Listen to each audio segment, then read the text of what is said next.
3. Hello, I'll be talking today about how to dismantle, overhaul and put a new washer kit into a Kismet Duplex Master foot pump. I'll be using this example, a late example of the pump, to go through the procedure. This was made in the 1950 period, 1940-1950, and it is different from the earlier pumps because it has a number of features which I'll explain later. The pump is a very powerful two-stage pump where air is first compressed in this outer barrel and then passes to another chamber where it receives a second compression before being delivered to the tyre. Unfortunately, this design is a bit complicated and therefore has a number of different washers, seals and glands inside here. And of course, many people don't really understand the workings of it, and these pumps do get thrown away when they stop working, simply because people don't understand how to overhaul and replace the washers. Because of this, during the procedure I'll be explaining how to re-washer it, but I'll also be talking a little bit about the principles of how it works, so one understands how the air is compressed in the two stages and which components do which job. This will enable people to really understand the Duplex design, which is important because it's applied in a range of other pumps that Kismet made. There's a smaller version of this called the Duplex Junior, going right up to a garage pump and a trolley compressor, all of them based on this same principle. So if one understands how this one works, the Kismet Duplex Master, it's the same for all of those other pumps. I mentioned this is a late version of the pump. The main differences between this and earlier versions, built between the 1920s and say the 1940s, this one has grease nipples at the front to enable the axle to be lubricated with a grease gun, similarly for the back axle here. It also has a much larger foot pedal with 2 rivets instead of 1. This makes for easier pumping and a more stable foot pedal. And finally, most importantly, it has a pressure test valve at the back.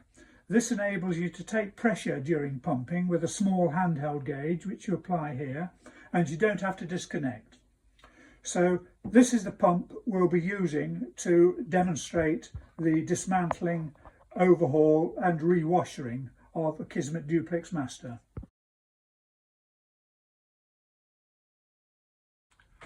The first step in dismantling a Kismet Duplex Master is to remove the pumping unit from the frame. Now this is a fairly simple procedure, and if we look at the frame, all it involves is removing the screwed cross axle at the front and the one at the back, which you see I've done, and that reveals the components that you take off. Here's the front axle, the screwed axle with 2 collars on it, which rest against the spring carrier. Here's the spring, and that spring fits over the piston rod, and the back axle is taken out of there.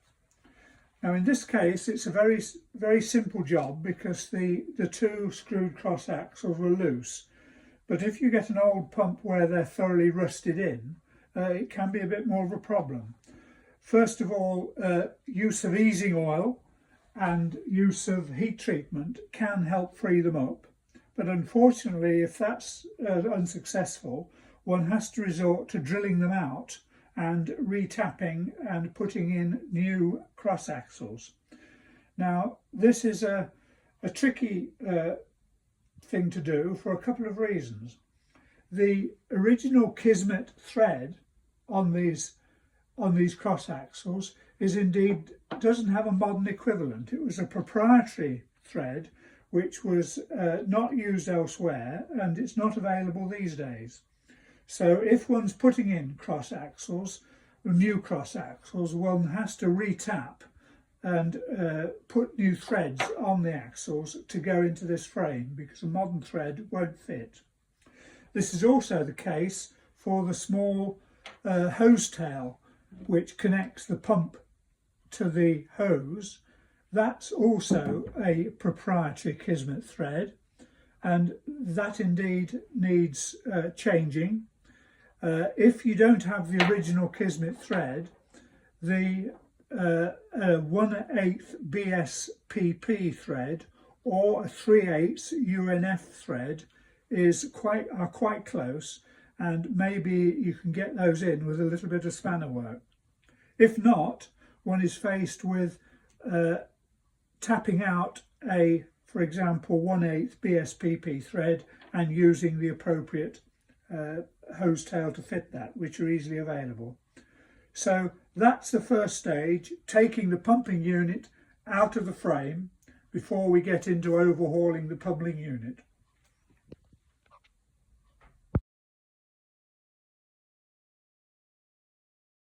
The first step in dismantling the pumping unit is to unscrew the large external barrel on the pump. Once you've done that, one can look at the internal components associated with the stage 1 compression, examine them, and what's more important, understand how they work and how the stage 1 compression takes place. But a word of warning. If you're the first person to dismantle a pump, you may be the first person even to go inside it for 100 years, you'll find that this external barrel is very tight. So a very useful tool for getting that off is one of these torque chains, which are used in the motor car industry to, for example, remove oil filters in cars. I found this a very useful one.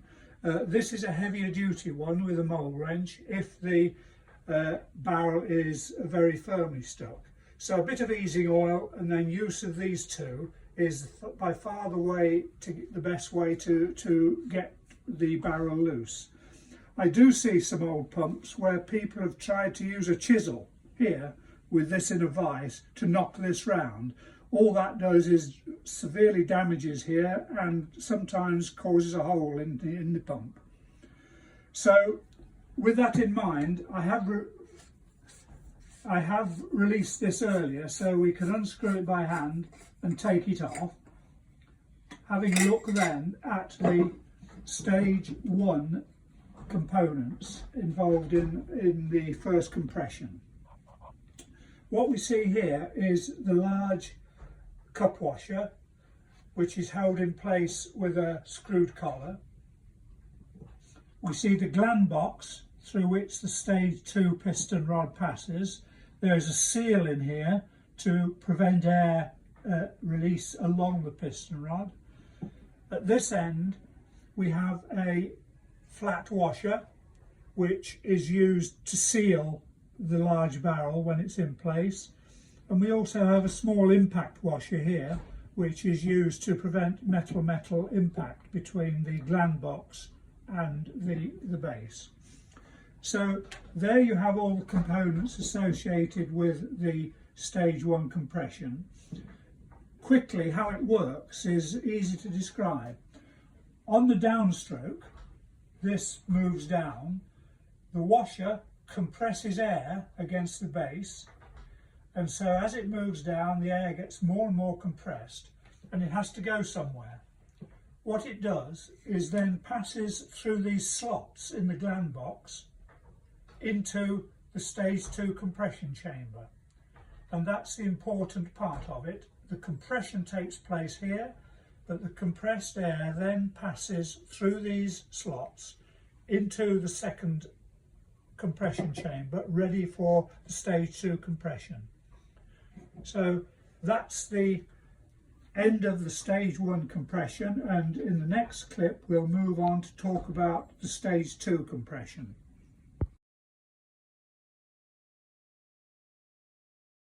In the previous clip we spoke about how the first stage compression takes place in a Kismet Duplex Master. Now we'll be talking about how the second stage takes place. You recall the first stage compression, when this piston moves downwards into the base of the pump, forces air through small slots in the gland box into the secondary chamber. So now we'll look at what's inside the secondary chamber and how compression takes place in there. The first thing we need to do is simply unscrew the gland box. This is a hexagonal cover at the top which enables you to get a large adjustable spanner or a plumber's wrench on it to unscrew it. Once unscrewed, you can simply remove, and there you have the gland box and the stage 2 piston. Behind the gland box, you'll notice there is a leather cup washer pointing downwards, and when the air passes along these grooves from the stage 1 compression, it goes past this cup washer in the reverse direction. The cup washer doesn't prevent that happening. The cup washer is attached with a circular disc, a screwed circular disc, which keeps it firm against the gland box. At the other end here we have a small impact washer which prevents metal impact between the gland box and here. This is the piston back plate, and we have another cup washer pointing forwards, this being the washer associated with the stage 2 piston. This is the piston that gives it the second stage of compression. The washer here is attached to the back plate or squeezed against the back plate with a piston head which screws on to the thin piston rod, keeping the seal very tight. Inside this piston head is a one-way non-return valve, and we'll talk about that, and we'll talk about the packing inside the gland box later. But for now we just need to explain how the second stage of compression takes place. After the first stage of compression, the charge of air is located in this annular space here, downstream of the gland box and just in front of the stage 2 piston. On the next upstroke, this air is then compressed and pushed behind or over the top of the stage 2 piston. So at the top of the top of the upstroke, all that stage 1 air is in front of this piston. Then on the next downstroke, that piston compresses the air and forces it out through the small non-return valve into the hollow piston rod, which delivers to the back of the pump and outside the pump.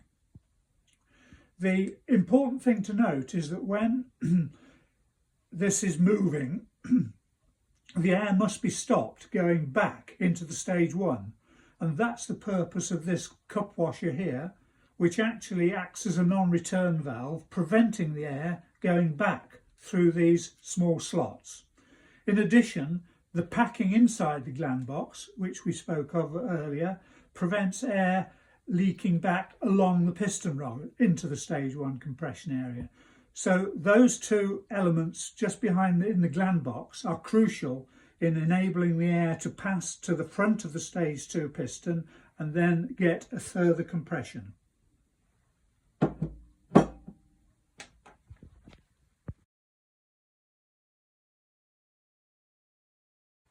I spoke in the earlier video about the importance of the gland box seals and the non-return valve in the stage 2 compression. Because these things are often overlooked, I thought I'd go into more detail with you now, so you can make sure you get them right when you when you overhaul the pump. The first thing to do with the gland box is to remove the screwed top. That's the top of the gland box. That's another one I've taken out, and I have a small tool which will enable this to be unscrewed if the gland box is held in a vise and taken off the piston rod. If you don't have a small tool like this with the 2 grooves in it, you can also take the top off using a screwdriver at a narrow angle to tap it round. Once you've taken the top of the gland box off, what you see is an annular gap inside around the piston rod, and that's where the sealing has to take place, and that's where the seals are placed. Now, When pumps were made, the earliest design of seal was this little so-called top hat washer. But unfortunately that wears out very quickly and goes hard over the years. So one always finds that that is not working and one has to replace it with something else. One can't get these nowadays, so one has to look for a replacement. One approach I've used in the past is to cut a few circular polo mint washers, as I call them, from flat leather, put them on the piston rod and put a top washer on a little bit thicker to go inside there and push down. That is a satisfactory way of sealing if you fully oil them and pack it well down and screw the top on. But more recently I've adopted a different approach. This was one suggested to me by a colleague, a friend, Ian Oliver. Instead of the leather washers, I use some nitrile rubber rings. These are 9mm inside diameter and 3mm cross section, which just slide nicely onto the piston rod, and you can pack them well down into the gland box and then put a little leather washer on top of them and then screw the gland box top down, which will give you a very, very good seal. So that's the best way of sealing the gland box. 3 nitrile rubber rings, 9mm inside diameter and 3mm cross section, packed down and the gland box top screwed tightly. That will then prevent any air going along the piston rod and leaking out of the stage 2 compression chamber. The second most important thing in the stage 2 compression is the non-return valve. When the air is compressed, it passes through this little hole here and along the piston rod to the outlet. The piston rod is hollow, but inside is a small non-return valve, and it's important to understand how that works. So one unscrews this and out pops a little ball bearing, 4.7mm in diameter, and there's a little soft spring in there. So that soft spring keeps the ball bearing inside the piston head and allows air to pass when the pressure here is greater than the pressure in the tyre. And when the pressure differential is reversed, this one-way valve closes and prevents any backflow from the tyre into the pump. So that's very important. What one sometimes finds is that the ball bearing is pitted. If so, replace it. Normally the little spring is fine. That's a small soft spring. But if one finds that broken, one can often make an equivalent by taking apart one of those spring-loaded ballpoint pens, and you'll find a little spring which you can cut to the right length in those. So that's a summary. The different methods of packing the gland box. I prefer the one with 3 nitrile rings and a little leather washer on top. The one-way valve in the piston head, important to clean it and to make sure that the ball bearing is not pitted. If so, replace it. So those are the most important things to make sure are right when one wants to get the stage 2 compression working properly.